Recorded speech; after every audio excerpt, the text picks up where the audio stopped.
Tonight, Madison County School Board leaders have made decisions on the future of several teachers accused of using racial slurs, including whether they'll return to the classroom next school year. Our Julia Miller joins us live in the studio tonight with more details on their latest meeting. Julia? Abby, the investigations into these teachers go back to earlier this year, sparking discussions across the community during multiple school board meetings. Now, school leaders have decided 2 of the 3 teachers will return to the classroom. Which one of you in here while talking about me saying the word that you're going to give me next? That's Madison County High School teacher Leslie Fletcher using a racial slur in the classroom back in April. Now the school board has decided she will return to the classroom following a recent meeting. All those in favor of putting Ms. Fletcher back on the list?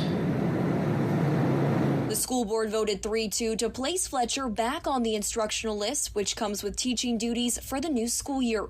Board members Katie Knight and Vieta Hagan voted against this. We don't have any of this racist incidents happening out there among the children, then there it is among the faculty. And they cared nothing about the rules, they cared nothing about the regulations.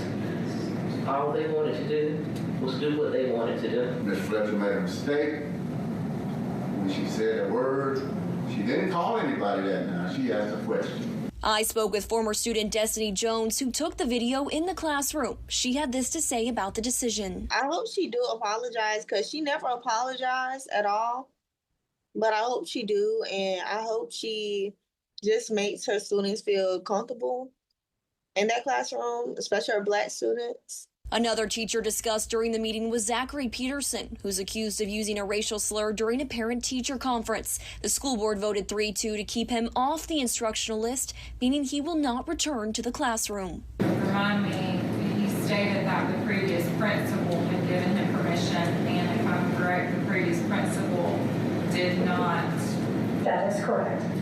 Through this latest meeting, we also learned about a 3rd investigation involving Catherine Roberts. We're still waiting on a public records request to learn more about that investigation. At this time, Roberts has not made any public statements, but she will return to the classroom.